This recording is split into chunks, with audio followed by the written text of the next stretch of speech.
And we are live. Good afternoon, everyone. Welcome to A Bookish Moment. I'm Sarah Burr. And I am JC Kenney, and I am in a party mood because we're hanging out with somebody who has a brand new book today. So, Sarah, I think it's time to get bookish. Yes, we have a new release that we are celebrating with our wonderful guest author today. We are joined by Ileana Muñoz Renfroe. She is a author, cozy mystery author extraordinaire. She is a Facebook community extraordinaire. We are so delighted to be able to spend some time with her this afternoon, especially since she is celebrating a book release today. Ileana, welcome to A Bookish Moment. We're thrilled to have you here. Thank you very much. It's wonderful to be here with both of you and everybody else that's joining us. I'm thrilled to be celebrating the release of another book. So let's go and start the party. Let's start the party. And we've got plenty of folks chiming in. We've got Farmhouse Reader saying good afternoon with a smiley face. We have Donna McKenzie saying good afternoon. DHB saying hello. And Donna McKenzie says, I love her. So you have got a fan here, Ileana. So that is what a great way to start. Thank you, Donna, for sharing that with us. So we have a lot of ground to cover, and I'm thinking the best way for folks who may not be familiar with you and your work, Ileana, can you tell us a little bit about the series, maybe the titles of the series that you write, and maybe how you got started in the cozy mystery world to begin with? Because once you came in, you were like, I have books to share. Absolutely. Well, actually, it started back in 2020 in the onset of COVID. Unfortunately, for me, it was a positive experience in that I went to go visit my daughter, and I know what you're going to say. She was living in Paris at the time, and I got stuck in Paris. I know. But there are worse places to be stuck in. I know. I had always wanted to write, and I thought, what better time than now? So I basically reinvented myself. I've always had my own businesses, and I decided that I'd rather spend my time writing and coming up with stories that hopefully readers would enjoy. So that's at the same time that I started the Cozy Mystery Village group on Facebook. And the reason I did that was I did all the research, and I was looking for one place that I could find everything I wanted: the authors, the writers, the bloggers, the publishers, so forth and so on. And I couldn't find it. There was no such place on Facebook, and Facebook was becoming extremely popular. And in my genre, as you both know as authors, everything happens on Facebook. So I decided, well, what better place to start than there? And it actually grew pretty quickly. And I'm pleased to say that we have almost 7,000 members.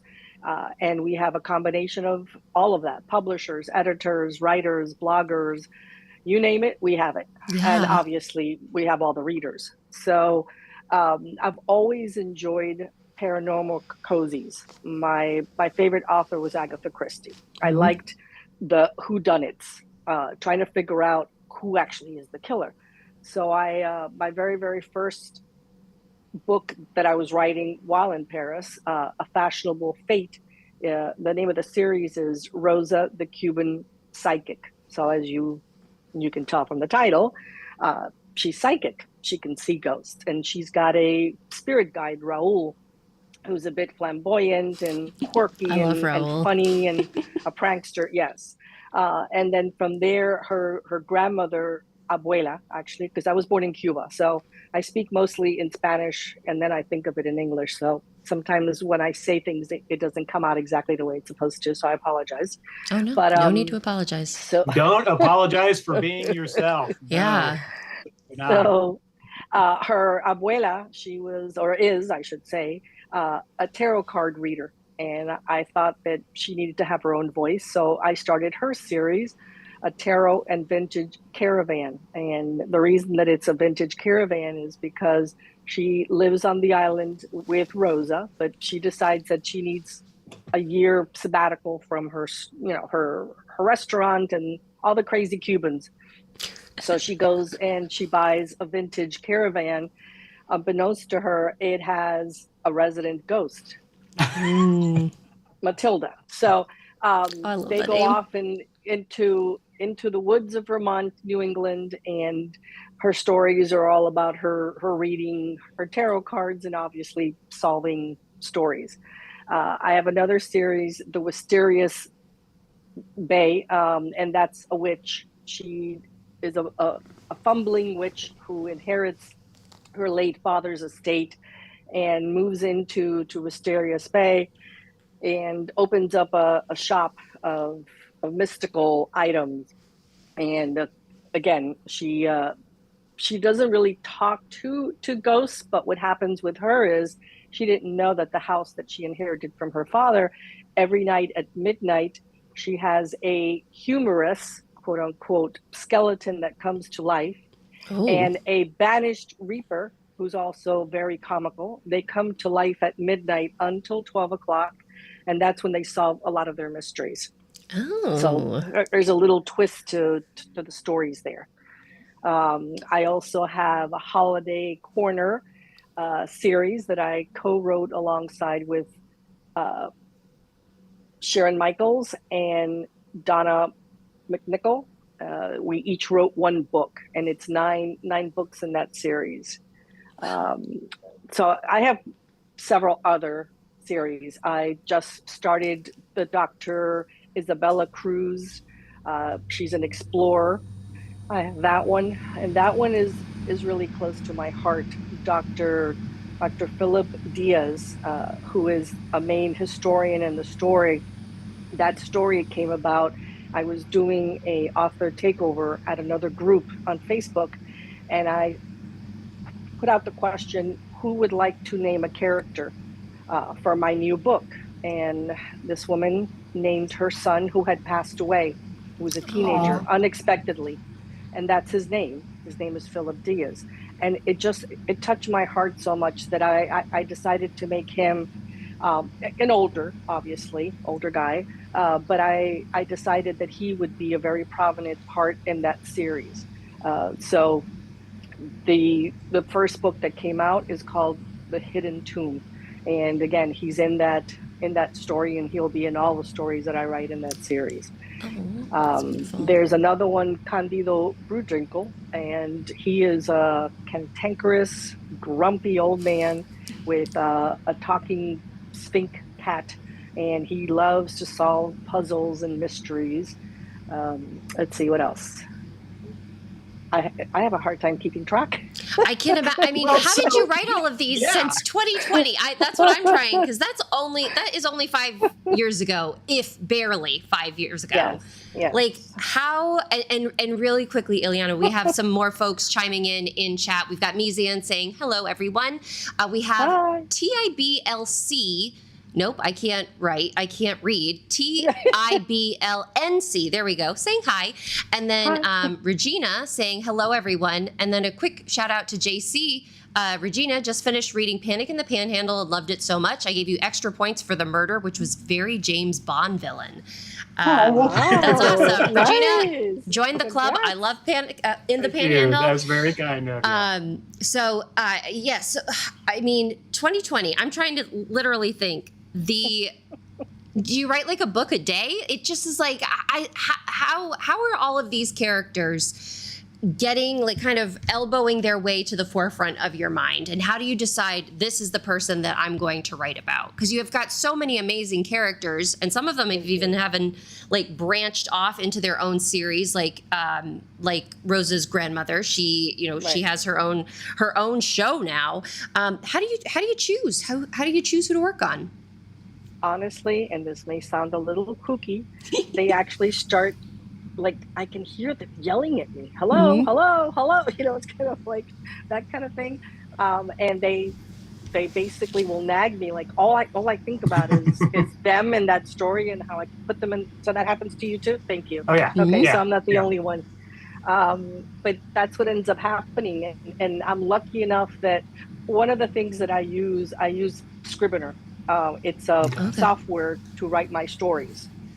And what I like about that is that I can have multiple books opened at the same time and keep everything in track.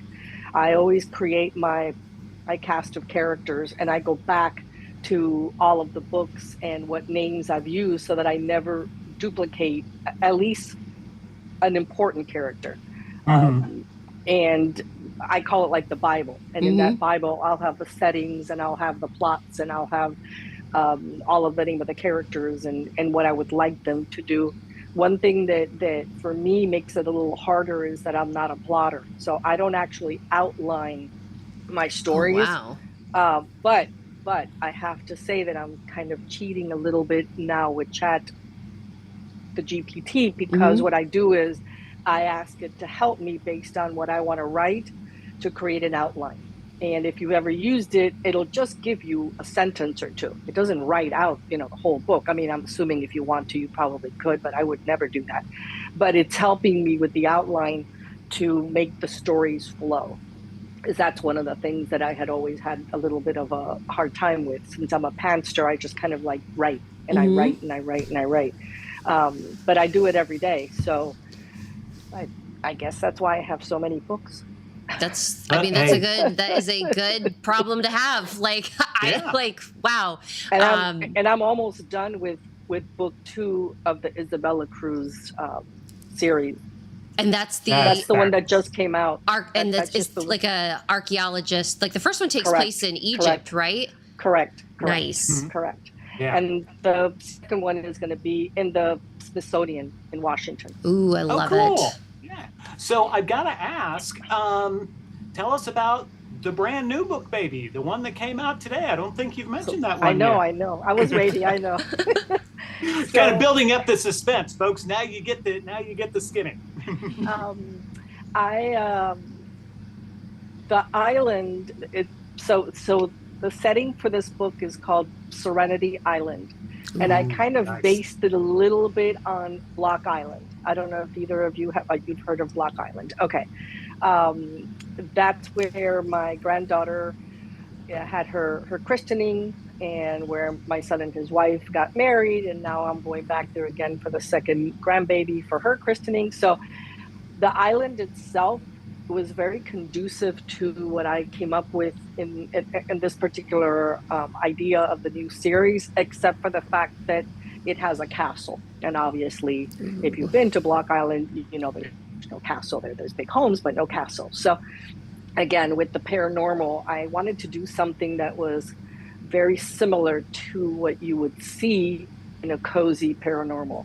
And Lord Callum is the owner of this castle, Wentworth Castle. Mary Pippin is living in the city, and she's lost her job, and she's miserable, and she's got this kooky dog. His name is Bullwinkle, and you see him in the cover with the big floppy ears, and he loves to get into trouble and sniff out clues. And she calls her aunt, Amelia, who's the house manager at the actual castle. She's got a little bit of a third eye. She's not psychic by any means, but she has intuitions. And she asked if she could come, obviously, and stay with her for a little bit. And sure enough, she shows up, and there's a body. And she goes, yeah, of course, I know. In cozy mysteries, they have to show up soon, because if not, people don't like that at all. So you have to kill off the person quickly. So she, her, along with obviously her dog, her aunt, and Lord Calum, solved the mystery of who the body is and why she was killed. And it's the gossip in town that likes to complain about everything. And along the way, she meets what I liken. I don't want to give it away too much if you haven't read the book, but she meets the ghost of the castle before she actually even arrives on the island without realizing that he's a ghost. Very interesting. I love the paranormal aspect, and I'd want to dig in more to that. But first, we got a couple more comments in chat.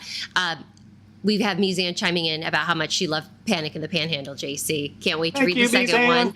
And then DHB about your ability to write as prolifically as you do. Truly impressive. I can barely answer emails every day consistently. So yeah, that's me. Yeah. So when you are, and actually I want to ask really quickly, the name Merry Pippin, I have to know, is that a nod at all to Lord of the Rings, or was that a Nope. fortuitous Absolutely. coincidence? Okay. Yeah, it's just a coincidence. When I was doing my homework, I was like, oh my gosh, I have to ask this because I'm a huge Lord of the Rings fan. So I appreciated it anyways. So the reason that I came up with the name, I'll tell you real quick. Yeah. I wanted a name that alluded to someone that was, happy-go-lucky. Yep. So I thought Mary, Merry, and then the last name just came to me as somebody who's bubbly and cutie and not by any means what do I say, like not dumb, but somebody that's kind of like la la la la la. I'm happy. I'm a go-getter, but I'm happy. So that's where the name came from. That's too funny because when I think about Merry and Pippin from the Lord of the Rings series, it's like those kind of names fit their characters too. So I love that that's how you arrive there.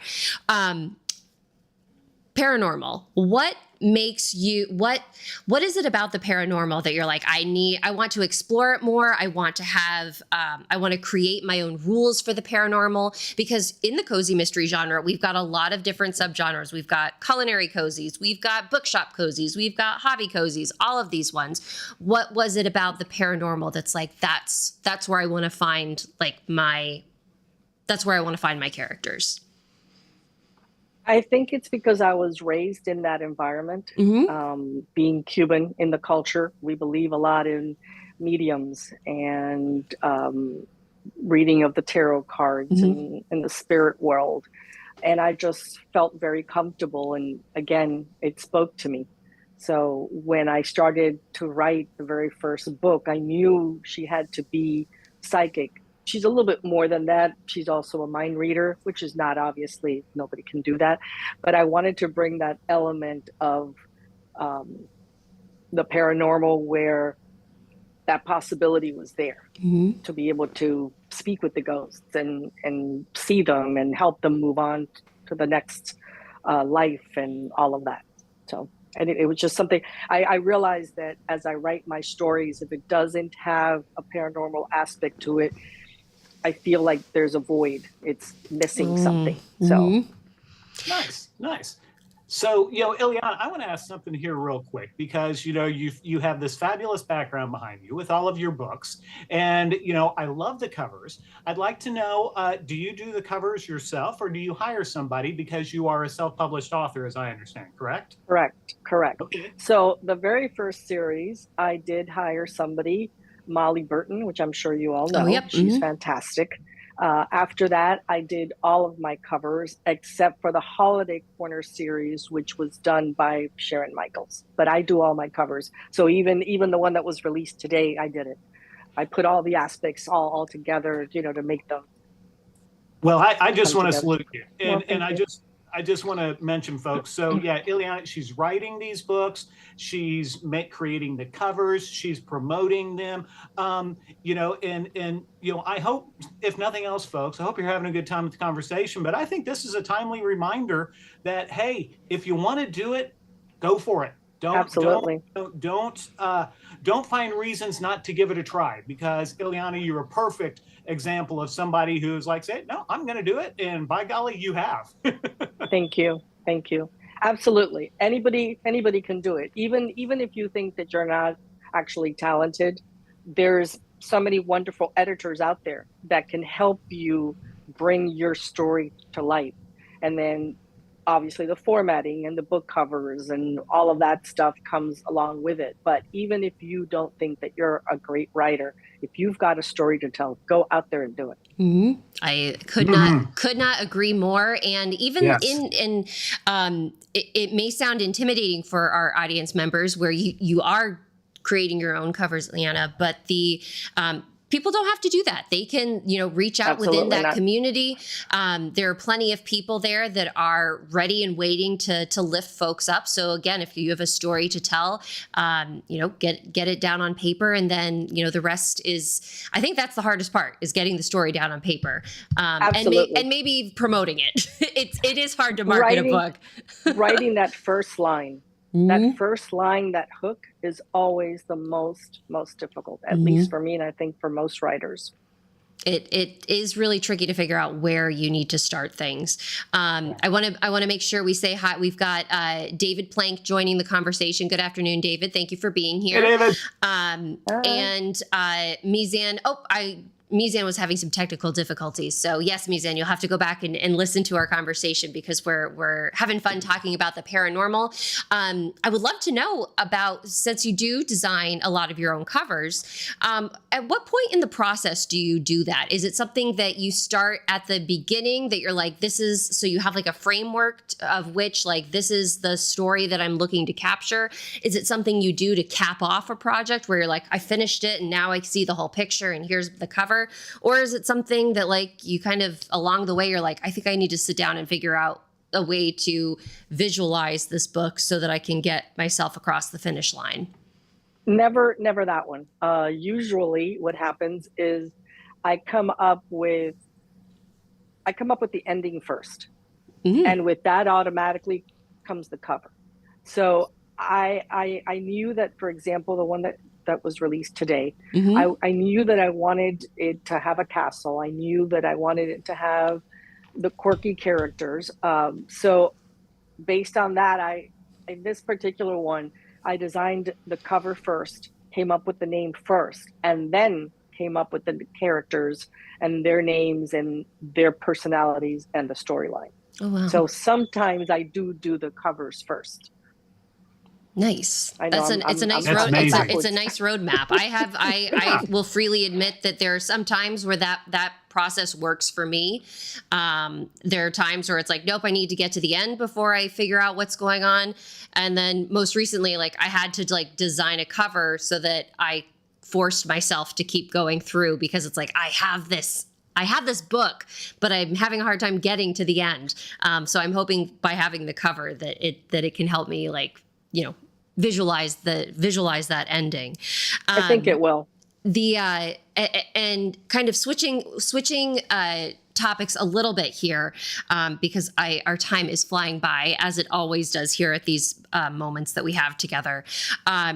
The Cozy Mystery Village.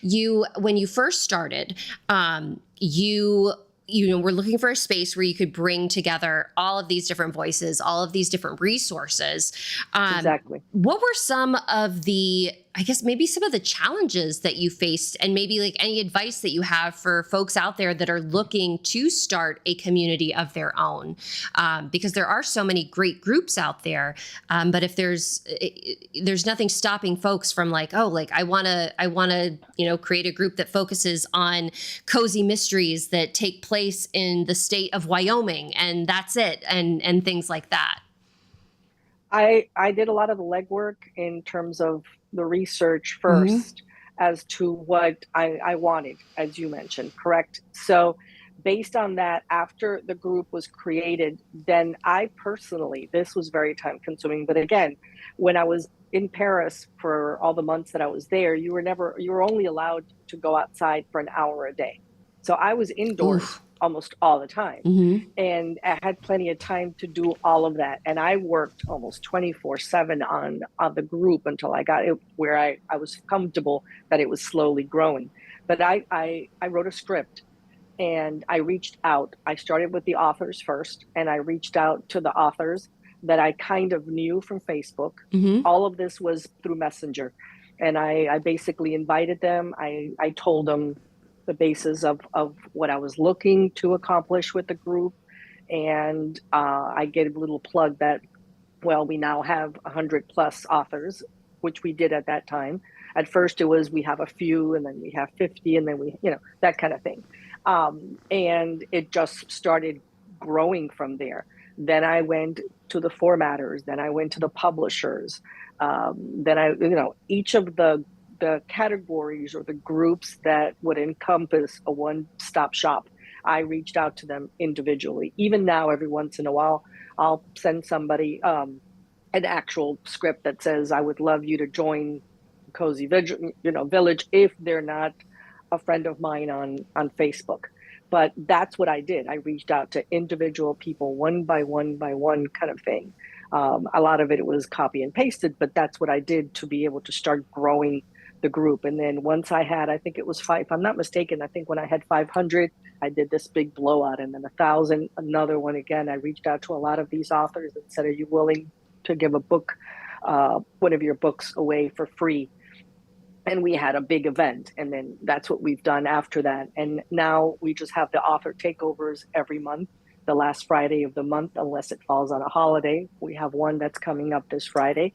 And that's one of the ways that we continue to promote and help any author that wants to share either their books or their releases or promote themselves.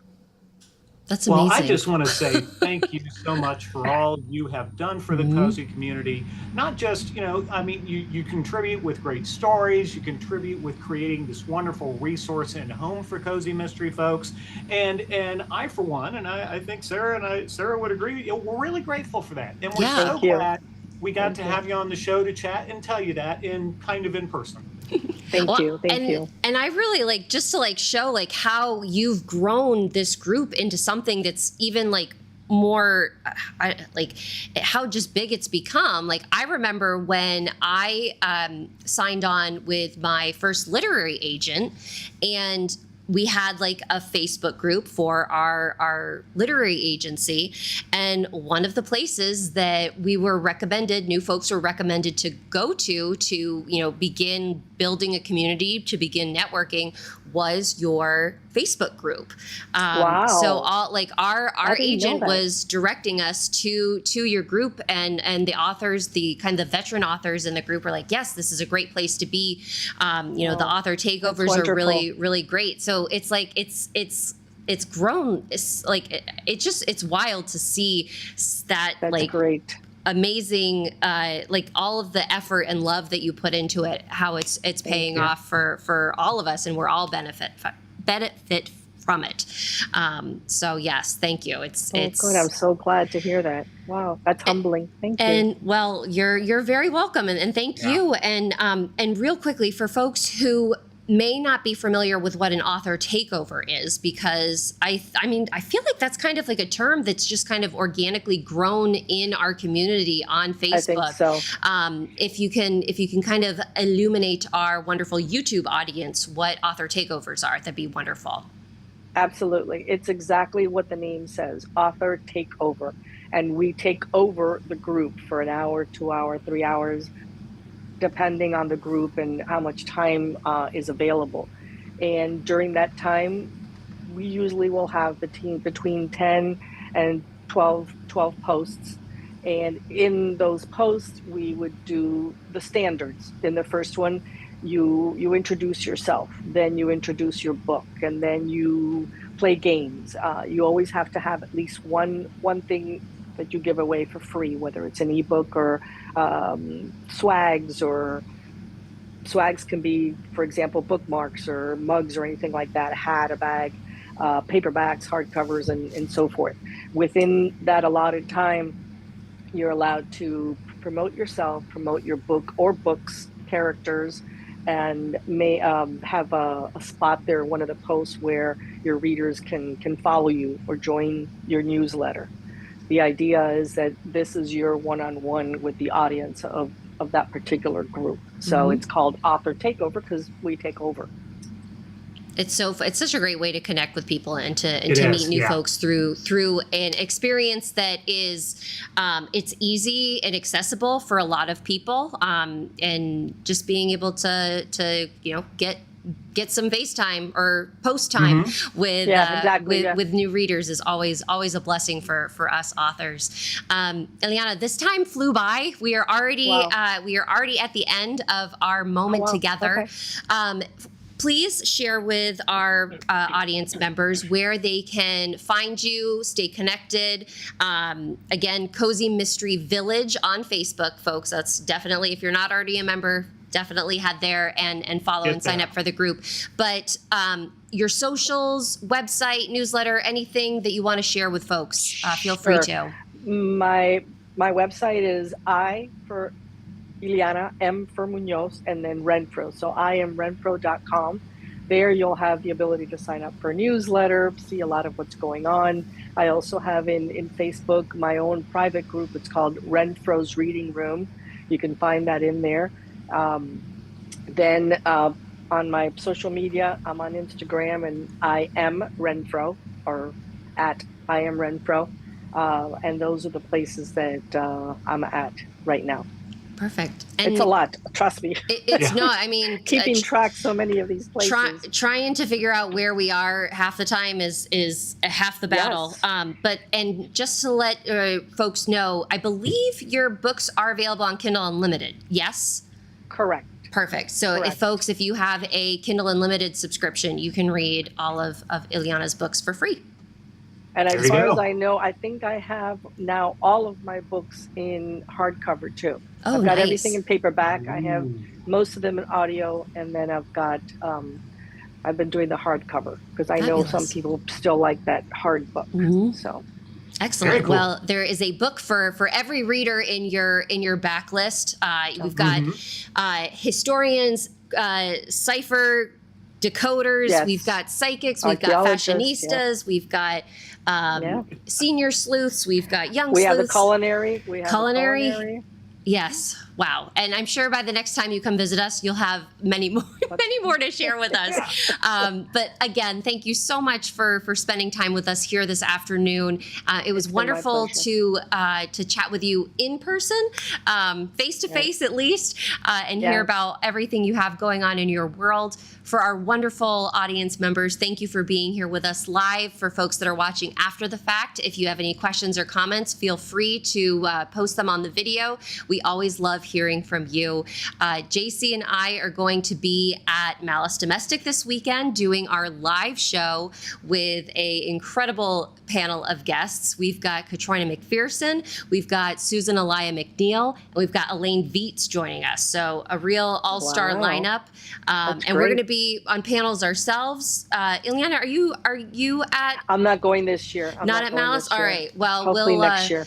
We'll definitely be thinking of you, and and you can always watch our show. You can see our broadcast afterwards. Hint. Yeah, and that goes for our wonderful audience members too. If you're not going to be at Malice in person, we will post our interview after the fact so that you can join in the fun. Again, everyone, thank you for spending your Tuesday afternoon with us. We very much appreciate it. We'll be back with new episodes after we return from Malice. You can sign up for reminders at our new Substack channel. And we will let you know when we have a new episode coming up. So until then, stay bookish, everybody. Bye-bye. Thank you very much, guys.